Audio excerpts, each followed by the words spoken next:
አክብሮታዊ ሰላምታችን በያላችሁበት ይድረስ። የተወደዳችሁ የኢትዮ ፎረም ቤተሰቦች እነሆ የዕለቱን ዘገባዎቻችንን ከዚህ እንደሚከተለው ወደ እናንተ ማድረስ ጀመርን። አበይት ነጥቦቹን በቅድሚያ የፋኖ ኃይሎች ራሳቸውን የሐራ መሬት ብለው የሚጠሩ ታጣቂዎች ከመከላከያ ጋር ተሰልፈው ተዋግተውናል ሲሉ አሳወቁም። በአማራ ክልል የተለያዩ ስፍራዎች አሁንም የሚደረጉ ውጊያዎችና የሚከናወኑ ዘመቻዎች እንደቀጠሉ ናቸው። ዝርዝሩ ተዘጋጅቷል። ጠቅላይ ሚኒስትሩ በዛቻቸው ቀጥሏል። እንነቅላችኋለን እያሉ ሲናገሩ እናራግፋችኋለንም እያሉ ሲያቀርቡም ተሰምቷል። ሰውን በጉቶ እየመሰሉ አቅርበው በደም ነው የቆምኩት በጩኸት አልናወጥምም ብለዋል። ታደምጡታላችሁ። ህወሓት የማዕከላዊ ኮሚቴ ስብሰባውን ማጠናቀቁ ተነገረም። ፓርቲው ስብሰባውን ያጠናቀቀው የተለያዩ ውሳኔዎችን በማሳለፍ ነው። እንቃኘዋለን። የነ ሽመልስ አብዲሳን የማፊያ ቡድን ድርጊት ለመቃወም የተጠራው ሰልፍ መከልከሉ ተነገረም። የፓርላማ አባሉ ደግሞ ግፍ በዛ የመከራ ጽዋ ሞላ ሲሉ ገልጸው የታሰሩትን የዚህ የማፊያ ቡድን አባላትን የማስመለጥ ሙከራ ትናንት መደረጉን አሳውቀዋል። ተጨማሪውን አዘጋጅተናል። የብልጽግናው ተቋም ስለ ቴዲ አፍሮ አዲስ አልበም ያሰራጨውን ዘገባ አጠፋም።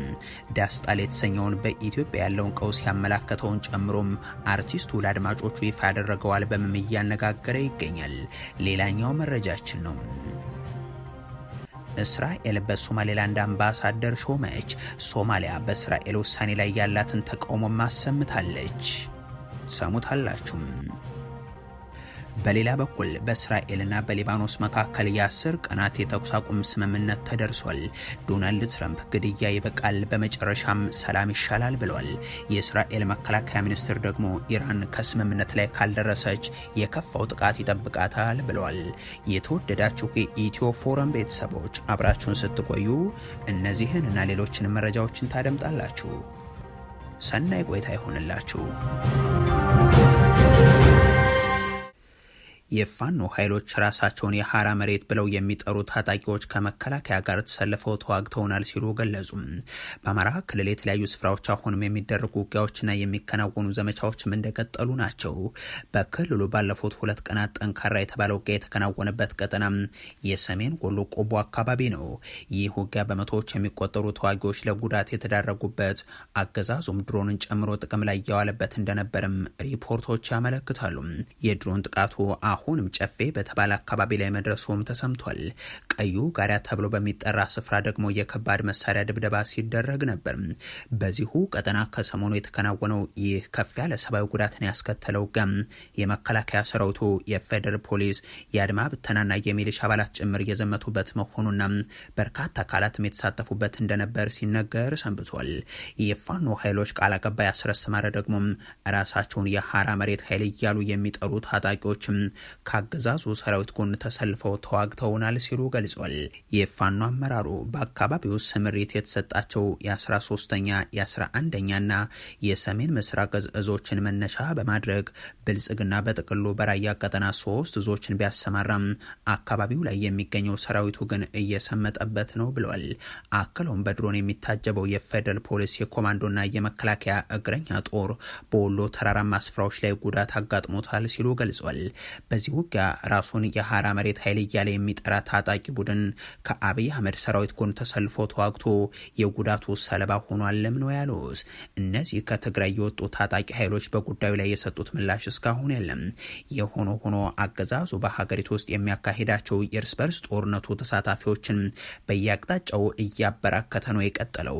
በዛው በአማራ ክልል የተለያዩ ስፍራዎች የምርጫ ድግሱን የሚያስፈጽምባቸውን አካባቢዎችን ለማስፋት በሚል እያከናወናቸው የሚገኙ ዘመቻዎች የሌሊት ዘመቻዎችን ጨምሮ በርካታ ውጊያዎች መደረጋቸውም ታውቋል።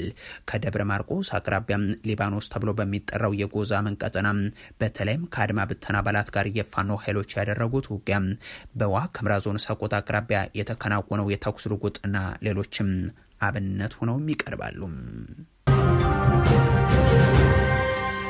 ጠቅላይ ሚኒስትር አብይ አህመድ በዛቻቸው ቀጥሏል። እንነቅላችኋለን እያሉ ሲናገሩ፣ እናራግፋችኋለን እያሉም ሲያቀርቡ ተደምጠዋል። ሰውን በጉቶ እየመሰሉ አቅርበው በደም ነው የቆምኩት በጩኸት አልናወጥም ብለዋል። አትነቅሉኝም፣ አልናወጥም፣ አታሸንፉኝም የሚሉ ቃላትን ሰርክ እየደጋገሙ ለ8 ዓመታት ኢትዮጵያውያንን የመንቀል የማጉደልና ሀገሪቱን የማናወጥ የአገዛዝ ጊዜን አሳልፈዋል። ጠቅላይ ሚኒስትሩ 8 ዓመት ሙሉ ስላለመሸነፍ እየተናገሩ እንነቅላችኋለን እያሉ እየዛቱ በእርግጥም ህዝብን እየነቀሉም ቀጥለዋል። በበርካታ ሀገራት 8 ዓመታት ማለት የሀገር መሪ 2 ተርም ስልጣን ዘመኑ ማብቂያም የበርካታ ስራዎቹ መገምገሚያ ቢሆንም ዛሬም በመንበራቸው እንዳልጸኑ የሚያምኑት ብልጽግናዎች ግን አሁንም ጩኸት አያስደነብረንም፣ አሁንም እንነቅላችኋለን ላይ ናቸው። ጠቅላይ ሚኒስትሩ ወደ አሰላ ተጉዘው ያደረጉት ንግግር የሚያመላክተውም ይህንኑ ነው። የጀመርነው የብልጽግና ጉዞ በየትኛውም አይነት ጩኸት እንዳይናወጥ በደም መሰረት ያቆምነው ስለሆነ በብዙ ውጣውረድ፣ በብዙ ስቃይ፣ በብዙ ችግር ያለፈ ስለሆነ አሁን ትናንሽ እዚህ ከተከልናቸው ፋርሞች የአንዱን ያክል ንፋስ የማያንቀሳቅሱ አጀንዳዎች የሚያውኩን ሰዎች አይደለንም። ሊያደናቅፈን የሚችል ማንኛውም እንቅፋት ካለ እንደ የትኛውም ጉቶ ነቅለን በመጣል እናልፋለን። ሰዎችን በካንሰር መስለው እያቀረቡ የገደሉ ያጋደሉ መሪ ተብለው የሚታወሱት የብልጽግናው ፕሬዚደንት አሁን ደግሞ ሰውን ከቆጥቋጦና ጉቶ ጋር እያነጻጸሩ እንለቅላቸዋለን ይላሉ። ከዛም ፖለቲካዊ ጥያቄ አንስተው ጩኸታም የሚል ምላሽ ተሰጥቷቸው ተገደው ነፍጥ ያነሱ የሀገሪቱ ወጣቶችን የቅርብ ጠላቶቻቸው እንደሆኑ አቅርበው ወርፈው እናራግፋቸዋለን ሲሉ አስከትሏል። በቅርብ ላሉ ጠላቶች ብቻ ሳይሆን ከሩቅ ለሚሰነዘር ማንኛውም ሙከራም ኢትዮጵያ መከላከልና እንደ ሀገር መጽናት እንድትችል ከፍተኛ ስራዎች እየተሰሩት ስለሆነ ጠላቶቻችን ይረግፋሉ፣ እኛም እንቀጥላለን። የብልጽግናው መዝገበ ቃላት ውስጥ መንቀል፣ ማራገፍ፣ መግደል፣ ማገትና ማሳደድ በሰፊው ጥቅም ላይ የሚውሉ ናቸው። ያገዛዙ ሰዎች እንዳሉትም ኢትዮጵያውያንን ከህይወታቸውም ከቀያቸውም ነቅለው አሳይተዋል። ጉቶ ያሏቸውን የሀገሪቱን አርሶ አደሮችን ነቅለው ጠላት ያሏቸውን ወጣቶችንም እንደ እዳያቸዋልና እያራገፉ ናቸው። ጠቅላይ ሚኒስትሩ አርሲ ላይ ሆነው 2 ጉዳዮችንም አንስቷል። አንድም የጥፋት መንገድ ነው ሀገር ያፈርሳል በሚል የጠቀሱት ነው። እንዳሉትም በሀገሪቱ የመንቀልና የማራገፍ መንገድ የጥፋት መንገድ ነው። ሁለተኛው ደግሞ ዓለም እየተተራመሰ ነው ሲሉ የገለጹበት ነው።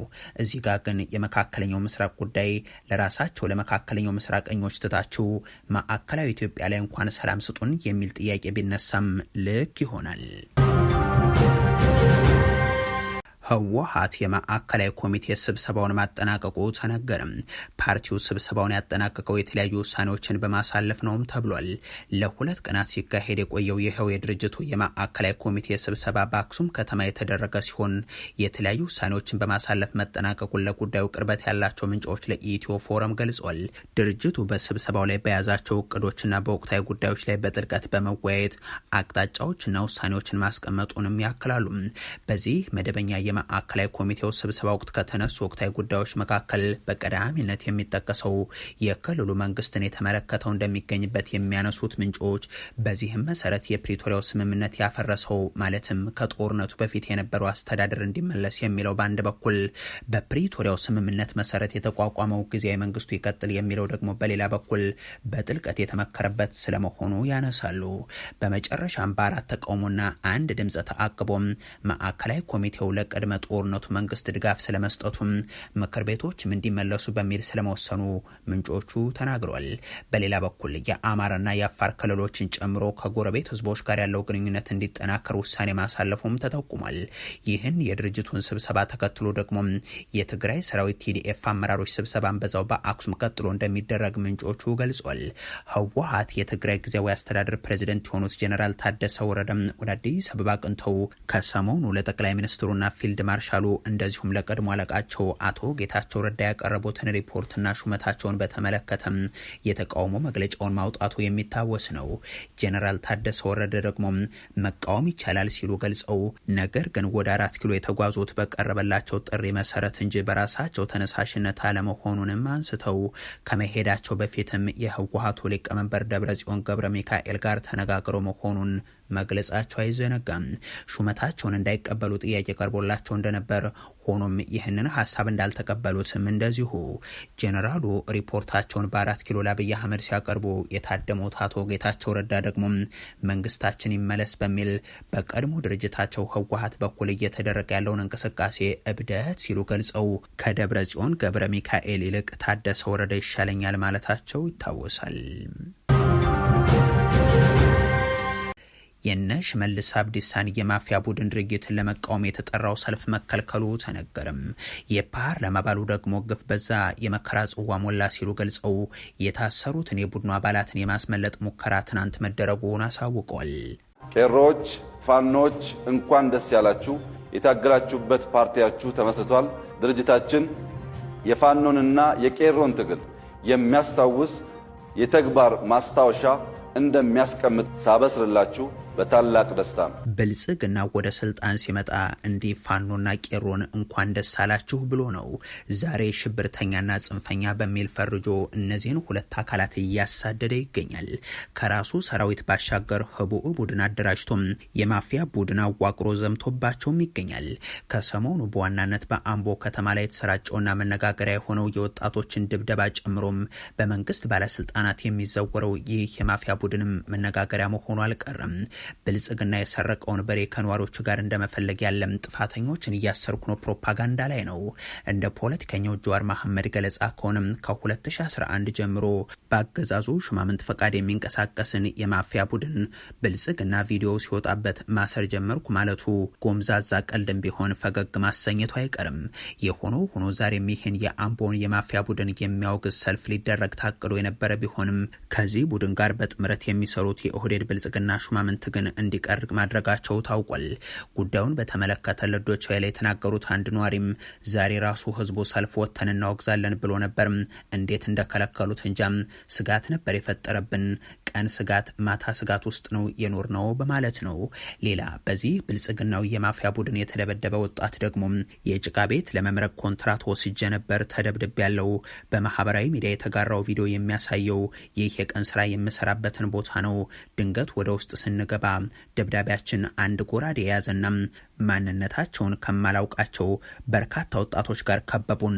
እኛን የደበደበን ሰው ደግሞ በተመሳሳይ ተግባሩ ስለማውቀው ደንግጬ ነበር ቆሜ የቀረሁት በማለት ዛሬ ላይ መትረፉን ያመሰግናል።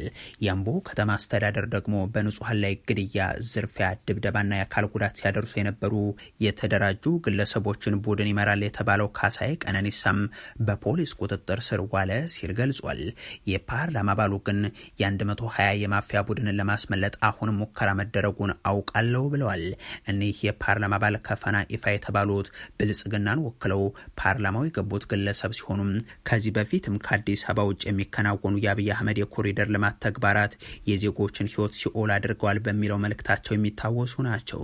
አሁን ደግሞ ለማይቀርሙት እጅ አንሰጥም ግፍ በዛ ባሉበት መልእክታቸው መንግስትን ለማፍረስ የተቋቋመ መንግስታዊ የገዳይና የወንበዴ ቡድን መሪም ካሳዬ ቀነኒሳም ወደ ሞያሌ ለማስወጣት ሁኔታዎችን አመቻችተው ቃሊቲ ያጅበው አመጧቸው ሲሉ ገልጿል። ከዛም መከላከያ ከሸፈው እንጂ እየሆነ ያለው ይኸው ነው ሲሉ አክሏል። ወዲህ የራሱ የብልጽግና ሰዎች መንግስታዊ የማፊያ ቡድን መሆኑን እየገለጹም፣ ወዲያ ደግሞ ከከተማችን አስተዳደር ጋር ይህ የወንጀል ቡድን የሚያገናኘው የለም የሚሉ መግለጫዎችም እንደቀጠሉ ናቸው። የብልጽግናው ተቋም ስለ ቴዲ አፍሮ አዲስ አልበም ያሰራጨውን ዘገባ አጠፋም። ዳስጣል የተሰኘውን በኢትዮጵያ ያለውን ቀውስ ያመላከተውን ጨምሮ አርቲስቱ ለአድማጮቹ ይፋ ያደረገው አልበምም እያነጋገረ ይገኛል። ባለፉት ቀናት መነጋገሪያ ሆኖ የነበረው የድምፃዊው አልበም ከተለቀቀ በኋላም በርካቶች እያዳመጡት ያለም በእርግጥ መነጋገሪያ ሆኖ የቀጠለ ነው። ኢቶሪካ የሚል መጠሪያ በሰጠው አልበሙ ላይ የተካተቱት ሙዚቃዎቹ መካከል በተለይም ዳስጣል ሲል ያቀነቀነው የኢትዮጵያ ወቅታዊ ህመምን የገለጸበት ዘፈኑ ትኩረትን የሳበ ነው። በዚህ ስራው ለካ እንዲህ ነው ማለቅ እያሉ ነዶ ሀገር የሞተበት የት ያለቅሳል ሄዶ በሚል ኢትዮጵያን አንስቷል። 12 ክልሎች ያላት ኢትዮጵያን በሚገልጥበት በዚህ ዘፈኑም ዝምታ ለበግም አልበጃት 12 ሆና አንድ ነብር ፈጃት ሲልም ይቀጥላል። አድናቂዎቹ በተለያየ መንገድ እየገለጹት ያለውን ይህንን አልበሙን የብልጽግናው አገዛዝ ሰዎች እንደ ነብዩ ባየ ያሉ ሚኒስትር ዴታዎችን ጨምሮ የወረደ ክለብ፣ አዝማሪ ወዘተ ማጣቀሻ እያደረጉ ሲያጣጥሉ እንደነበርም የሚዘነጋ አይሆንም። አልበሙ በወጣበት ዕለት ከተስተዋሉ ክስተቶች መካከል ደግሞ የብልጽግናው አዲስ ዘመን ጋዜጣ የቴዲ አፍሮን አልበም በተመለከተ ያዘጋጀውን ዘገባ እንዲያጠፋ መደረጉ ነው። የኢትዮጵያ ፕሬስ ድርጅት በዚሁ ዘገባው በጉጉት ሲጠበቅ የነበረው የድምፃዊው አልበም ለአየር መብቃቱን ካሳወቀ ከጥቂት ደቂቃዎች በኋላ ዘገባውን ከአየር እንዲያወርድ ተደርጓል። የዚህ የብልጽግናው ተቋም ሙያተኞች በአመራሮች በኩል የሚደርስባቸውን ጫናና በደል በተደጋጋሚ ሲገልጹም ይታወቃል። በእስራኤልና በሊባኖስ መካከል የ10 ቀናት የተኩስ አቁም ስምምነት ተደረሰ። ዶናልድ ትራምፕ ግድያው ይበቃል፣ በመጨረሻም ሰላም ይሻላል ብለዋል። የእስራኤል መከላከያ ሚኒስትር ኢራን ላይ ከዚህም የከፋ ጥቃቶች ሊፈጸሙ ይችላሉ ሲሉ ዝተዋል። ሄዝቦላህ አስቀድሞ አልቀበለውም ብሎት የነበረው የተኩስ አቁም ስምምነት በስተመጨረሻም በሊባኖስና በእስራኤል መካከል ተደርሷል። በእርግጥ ኢራን አስቀድሞ የተደረሰ ስምምነት ስለመሆኑ ታነሳለች። የአሜሪካው ፕሬዚደንት ዶናልድ ትራምፕ ደግሞ እስራኤልና ሊባኖስ ለ10 ቀናት የሚቆይ የታቀደ የተኩስ አቁም ስምምነት ላይ ስለመድረሳቸው ይፋ አድርገዋል። ይህ ስምምነት በሁለቱ ሀገራት መካከል ለሳምንታት የቀጠለውን አስከፊ የተባለለትን ውድመት ለጊዜውም ቢሆን የሚያቆም እንደሆነም ተገልጿል። ዶናልድ ትራምፕ ከእስራኤሉ ጠቅላይ ሚኒስትር ቤንያሚን ኔታንያሁና ከሊባኖሱ ፕሬዚደንት ጆሴፍ አውን ጋር ባደረጉት ንግግር ከስኬታማ ውይይት በኋላ ከስምምነት እንዲደርሱ ማድረግ ችለናል ብለዋል። ዶናልድ ትራምፕ ሄዝቦላህ ምላሹ ጥሩ እንደሚሆን እጠብቃለሁ፣ በዚህ ወሳኝ ጊዜም የተሻለውን ውሳኔ ማሳለፍ አለበት ብለዋል። ግድያ ያበቃል፣ በመጨረሻም ሰላም ይሻለናል ሲሉም አክሏል። ሄዝቦላህ ደግሞ ባለፉት 24 ሰዓታት ውስጥ 56 ወታደራዊ ኦፐሬሽኖችን ወደ እስራኤል በተኮሳቸው ሮኬቶች አማካኝነት ስለመፈጸሙ ነው የሚገልጸው። የአሜሪካው ምክትል ፕሬዚደንት ጄዲ ቫንስና የውጭ ጉዳይ ሚኒስትሩ ማርኮ ሩቢዮ ደግሞም ከሁለቱ ሀገራት ጋር በመሆን ዘላቂ ሰላምን ለማምጣት እንዲሰሩ መመሪያ ሰጥተዋቸዋል። ይህንን ስምምነት ያወጡትን በእስራኤልና በሊባኖስ በኩል ባለው ድንበር ላይ ከባድ የአየር ጥቃቶች ከተፈጸሙም አሰቃቂ የተባለ ሰብአዊ ቀውስም ከተከሰተ በኋላ ነው። ባለፈው ሳምንት በፓኪስታን አደራዳሪነት በአሜሪካና በኢራን መካከል የተኩስ አቁም ቢታወጅም እስራኤል ግን በሊባኖስ የሚገኘውን የሄዝቦላህ ቡድንን ኢላማ ያደረገ ጥቃቷን ቀጥላ ቆይታለች። ዶናልድ ትራምፕ በማህበራዊ ትስስር ገጻቸው ባስተላለፉት መልእክት ደግሞ የነዚህ ሁለት ሀገራት መሪዎች በሀገራቸው መካከል ሰላም እንዲሰፍን ለማድረግ ለ10 ቀናት የሚቆይ ተኩስ አቁም አሁን በይፋ ተስማምተዋል ብለዋል። ሁለቱ መሪዎች ተጨማሪ ውይይት ለማድረግ ወደ ዋይት ሀውስ እንዲጓዙ ግብዣ እንደቀረበላቸው ታውቋል። ለበርካታ አስርት ዓመታት ቀጥተኛ ዲፕሎማሲ ግንኙነት ያልነበራቸው እስራኤልና ሊባኖስ በዚህ ሳምንት በዋሽንግተን ፊት ለፊት ንግግር ማድረጋቸው የታሪክ ለውጥ ተብሎ ተወስዷል። ይህ በእንዲህ እንዳለ የእስራኤል መከላከያ ሚኒስትር ኢራን ላይ ከዚህም በላይ የከፋ ጥቃት ሊፈጸም ይችላል ሲሉ ዝተዋል። የሀገሪቱ የመከላከያ ሚኒስትር እስራኤል ካትዝ ኢራን ከአሜሪካ ጋር የጀመረችው ድርድር ላይ ከስምምነት የማትደርስ ከሆነም ከሰሞኑ ከነበረው ጥቃትም የባሰ ጥቃት ይሰነዘርባታል ነው የሚሉት። ኢራን ታሪካዊ መስቀለኛ መንገድ ላይ ትገኛለች። ይህ ለወደፊቱም በድልድይ ላይ እንደዚሁም ወደ መገለልና ውድመት ምርጫም የሚያደርጉበት ቅጽበት ይሆናል ብለዋል። ኢራን መነጠልና ውድመትን የምትመርጥ ከሆነም እስራኤል እስካሁን ያልደበደበቻቸውን ኢላማዎችን በጣም በፍጥነት በመለየት ከስካሁኑም በበለጠ ሁኔታ የከፋ ጥቃትን ትሰነዝራለች በማለትም ዝተዋል። ምርጫቸው በእጃቸው ነው፣ ውጤቱም የራሳቸው ሲሉ በማከል ቀደም ሲል የአሜሪካ የመከላከያ ሚኒስትር ፔት ሄግሴት ኢራን ከስምምነት ላይ የማትደርስ ከሆነም ጦራቸው ጥቃቱን ዳግም ለመጀመር ዝግጁ መሆኑን በመናገር በብልሃት ምርጫዋን እንድታሳውቅ አስጠንቅቀውም ነበር። እስራኤል በሶማሌላንድ አምባሳደር ሾመች። ሶማሊያ በእስራኤል ውሳኔ ላይ ያላትን ተቃውሞ አሰምታለች። አምባሳደር ሚኬል ሎተን በሀርጌሳም የመጀመሪያው የእስራኤል አምባሳደር ሆነው ተሹሟል። የሹመት ደብዳቤያቸውን ለፕሬዚደንት አብዱራህማን መሐመድ አብዱላሂ ኢሮ አቅርበዋል። ሎተም ከዚህ ቀደም በኬንያ የእስራኤል ባለሙሉ ስልጣን አምባሳደር ሆኖ ማገልገላቸው ይታወቃል። ሹመቱ የተከናወነው እስራኤል ለሶማሌላንድ እውቅና የሰጠች የመጀመሪያዋ ሀገር ከሆነች በኋላ ነው። የሶማሊያ ፌዴራላዊ ሪፐብሊክም እስራኤል ለሶማሌላንድ ዲፕሎማሲያዊ ተወካይን ለመሾም ያሳለፈችውን ውሳኔ በጽኑ እቃወማለሁ ብሏል። የሶማሊያ የውጭ ጉዳይ ሚኒስትር ባሰራጨው መግለጫም ይህ የእስራኤል እርምጃ የሶማሊያ ሉዓላዊነትና ግዛታዊ አንድነትን የሚጥስ ተግባር ነው ሲልም ገልጾታል። ሶማሌላንድ የሶማሊያ አንድ አካል መሆኗን የጠቀሰው ይኸው መግለጫ ማንኛውም ከፌደራል መንግስቱ እውቅና ውጭ የሚደረግ ዲፕሎማሲያዊ ግንኙነት ዓለም አቀፍ ሕግንና የተባበሩት መንግስታት ቻርተርን የሚጥስ ስለመሆኑ አክሏል። የተባበሩት መንግስታት፣ የአፍሪካ ህብረት፣ የአረብ ሊግና የእስላማዊ ትብብር ድርጅትም እስራኤል ውሳኔዋን እንድትቀለብስ ግፊት እንዲያደርጉም የሶማሊያ አንድነትንም እንዲያስከብሩ ጥሪ አስተላልፏል። የሶማሊያ መንግስት የሀገሪቱን አንድነትና ሉዓላዊ መብቶችን ለማስከበር ማንኛውንም አይነት ዲፕሎማሲያዊ፣ ፖለቲካዊና ህጋዊ መንገዶችን እጠቀማለሁ ሲልም ነው የገለጸው። የተወደዳችሁ የኢትዮ ፎረም ቤተሰቦች ለዛሬ ያሉን መረጃዎች ይህንን ይመስሉ ነበር። አበቃን። ቸር ያሰማን።